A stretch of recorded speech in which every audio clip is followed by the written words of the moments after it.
Hello friends, welcome to the channel Book Hive Educator. तो आप सभी का स्वागत है आपके अपने चैनल बुक हाइव एजुकेटर पर। तो आज हम लोग इस वीडियो के अंदर में आज जो है सो ओरिजिन ऑफ इस्लाम, आज हम इस वीडियो में origin of Islam and invasion of Islam and invasion of Islam in India, ये टॉपिक पढ़ने वाले हैं कि किस तरह से इस्लाम का उदय हुआ और किस तरह से इस्लाम भारत में आया। इन चीज़ों को हम इसमें डिस्कस करने वाले हैं। देखो कि जैसे हम ना अपने मेडिवल हिस्ट्री की बात करें, ठीक है, अगर हम अपने भारत के मेडिवल हिस्ट्री की बात करें, मध्यकालीन भारत की बात करें, तो भाई मध्यकालीन भारत मेनली जो है सो नॉर्थ में मेनली आपका मतलब कि दिल्ली सल्तनत से रिलेटेड है ना, सल्तनत काल से रिलेटेड है। दूसरा ये मेनली मुग़ल से रिलेटेड है, ठीक है, मुग़लों से संबंधित है। तो दिल्ली सल्तनत का या मुग़ल को समझे अगर हम देखें तो ये सारे के सारे रूलर्स क्या हैं, इस्लाम से रिलेटेड है। ये सारे के सारे रूलर्स इस्लाम से रिलेटेड है। और भाई इस्लाम का उदय इंडिया में तो हुआ नहीं, ठीक है, जो इस्लाम का ओरिजिन है वो भारत में तो हुआ नहीं, इंडिया में तो हुआ नहीं। तो इस्लाम कहाँ पे इसका उदय हुआ और कैसे भारत में इस्लाम डायनेस्टी की स्थापना हुई, ये हम इस वीडियो में मेनली चर्चा करेंगे। तो पहले हम ओरिजिन ऑफ इस्लाम के बारे में जानते हैं। ओरिजिन ऑफ इस्लाम, इस्लाम का उदय, इस्लाम का उदय। तो भाई इस्लाम की जो स्थापना है वो हम सभी जानते हैं कि मोहम्मद साहब के द्वारा की गई थी, पैगंबर मोहम्मद साहब के द्वारा। ही was the founder of Islam, इन्हीं के द्वारा इस्लाम की स्थापना की गई। And Islam originated in Mecca city of Arab, Islam originated in Mecca city of Arab. तो जो इस्लाम का उदय है वो अरब के मक्का शहर में हुआ, यहीं से इस्लाम की शुरुआत हुई, ठीक है। तो ये जो मोहम्मद साहब है, अगर हम इनके एनलाइटमेंट की बात करें, अगर हम इनके एनलाइटमेंट की या मतलब कि ज्ञान की बात करें, तो मक्का में ही हीरा के गुफा में, हीरा केव में, हीरा के गुफा में इनको ज्ञान की प्राप्ति हुई, ठीक है। मक्का में ही इनको ज्ञान की प्राप्ति हुई। और इनके अगर हम कुछ इनिशियल लाइफ की बात करें तो जो इनकी वाइफ है उनका नाम खाजिदा, वाइफ का नाम खाजिदा। इसके बाद जो इनकी डॉटर थी, पुत्री की बात करें तो फातिमा, पुत्री का नाम फातिमा। इनके अगर फादर की बात करें, फादर, तो इनके फादर का नाम अब्दुल्ला था, अब्दुल्ला, और मदर का नाम अमीना था, मदर अमीना। ये इनके कुछ पर्सनल लाइफ से रिलेटेड पॉइंट्स हैं, ठीक है। तो जब इन्हें हीरा की गुफा में, मक्का में जब हीरा की गुफा में इन्हें ज्ञान की प्राप्ति हुई तो इन्होंने एक तरह से मोनोथीइज्म मतलब एक आश्वरवाद को बांटना चाहा कि भाई सबका मतलब कि अल्लाह, मतलब कि सबका ईश्वर एक है और वो अल्लाह है, ठीक है। जब इन्होंने अपने ज्ञान को बांटना चाहा तो लोग इन्हें परेशान करने लगे। तो फिर इन्होंने मक्का से मदीना तक की यात्रा की। He marched from Mecca to Medina. तो इसे ही इस्लाम में हज कहा जाता है, ठीक है।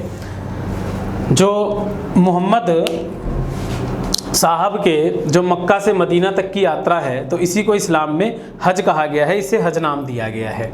तो जब इनकी डेथ हो गई, तो अगर हम इनके डेथ की बात करें, आफ्टर डेथ, तो इनकी मृत्यु के बाद इस्लाम दो पार्ट में बट गया, ठीक है। इस्लाम दो भाग में बट गया, एक शिया और दूसरा सुन्नी। तो ये दो भाग में बट गया। और जो इनके सक्सेसर थे, जो मोहम्मद साहब के सक्सेसर थे, अगर हम इनके सक्सेसर की बात करें तो इनके सक्सेसर खलीफा कहलाने लगे, जो कि मुस्तफ़ा कमाल पाशा आखिरी खलीफा था जिस पद को 1924 में समाप्त कर दिया गया था, ठीक है। तो ये आपका ओरिजिन ऑफ इस्लाम हो जाता है। अब जानते हैं कि इस्लाम ना इंडिया कैसे आया। हम जो सेकंड पॉइंट इसमें पढ़ रहे हैं, invasion of Islam in India, कि भारत में इस्लाम का आगमन कैसे हुआ। तो भारत में इस्लाम अटैक्स के थ्रू आया, आक्रमण। शुरू में मुस्लिम रूलर्स के द्वारा भारत पर आक्रमण किए गए और उसी से इस्लाम का इंडिया से कांटेक्ट बना। तो इसमें अगर हम सबसे पहले बात करें तो 712 ईस्वी में मोहम्मद बिन कासिम, ये भारत पर आक्रमण करने वाला पहला मुस्लिम था, ठीक है। In 712 AD Mohammad bin Qasim was the first Muslim to make a attack on India. इसने सिंध के शासक दाहिर को हराया। He defeated ruler of Sindh Dahir. अच्छा, जो इनके शुरुआती अटैक्स थे ना इंडिया के ऊपर, जो इनके शुरुआती आक्रमण थे भारत पर, ये सिर्फ लूटपाट की दृष्टि से थे। ये यहाँ पे कोई डायनेस्टी क्रिएट नहीं करना चाहते थे, ठीक है। किसी डायनेस्टी को क्रिएट करना, साम्राज्य को स्थापित करना, ऐसा कोई पर्पस नहीं था इनका। फिर इसके बाद अब इंडिया पे टर्किश अटैक हुआ, टर्किश अटैक अफगानिस्तान से। तो इसमें अगर हम मेनली बात करें तो सबसे पहले हम बात करते हैं टर्किश अटैक में। सबसे पहले आता है अटैक ऑफ मोहम्मद गजनवी। थोड़ा इसके बारे में चर्चा करते हैं, अटैक ऑफ मोहम्मद गजनवी। तो ये जो मोहम्मद गजनवी है, he was the ruler of Ghazni dynasty. जो मोहम्मद गजनवी है ये गजनी डायनेस्टी का रूलर था, ठीक है। तो मोहम्मद गजनवी ने, मतलब जिसकी स्थापना, अगर गजनी डायनेस्टी की स्थापना की बात करें, अफगानिस्तान में पड़ता है ये, और इसकी स्थापना अलप्तगीन ने की थी। Alptigin was the founder of Ghazni dynasty. फिर अलप्तगीन के बाद इसका बेटा बैठा सुबुक्तगीन। तो फिर Sabuktigin was the successor of Alptigin, और सुबुक्तगीन ने भी इंडिया पे अटैक किया था। इसने भारत के शासक जयपाल को हराया था। सुबुक्तगीन ने भी भारत पर अटैक किया था। फिर सुबुक्तगीन के बाद फाइनली मोहम्मद गजनवी बैठा गद्दी पर, ठीक है। और मोहम्मद गजनवी ने टोटल कुल 17 बार भारत पर आक्रमण किया। इसके टोटल 17 अटैक्स रहे इंडिया के ऊपर। तो इसने भी, मोहम्मद गजनवी ने भी अपने फर्स्ट अटैक में इसने जो है सो जयपाल को हराया फर्स्ट अटैक में। तो जयपाल सुबुक्तगीन से भी हारा और इसके बेटे गजनवी से भी हारा। तो इसको शर्मसार महसूस होता है और बाद में ये आत्महत्या कर लेता है। जयपाल आत्महत्या कर लेता है और इधर गद्दी पर जयपाल की जगह उसका बेटा आनंदपाल बैठ जाता है। तो आनंदपाल को भी हराता है मोहम्मद गजनवी, ठीक है। और इसका जो मोस्ट फेमस अटैक जो माना जाता है ना, वो इसका 1025 ईस्वी में 1025 AD में इसका 16th अटैक माना जाता है, जिसमें इसने सोमनाथ टेम्पल को लूटा था। भाई सोमनाथ टेम्पल उन दिनों का सबसे अमीर टेम्पल होता था, बहुत सारा खजाना था इसके अंदर में। तो इसने 1025 ईस्वी में अपने 16th अटैक में सोमनाथ टेम्पल को लूटा। इसके बाद मोहम्मद गजनवी ने, जो इसका लास्ट अटैक था इंडिया पे 1027 में, जो इसका 17th अटैक था, वो जाटों के विरुद्ध था, ठीक है, जाटों के विरुद्ध था। तो अगेन ये भी ना लूटपाट की ही दृष्टि से इंडिया आया था।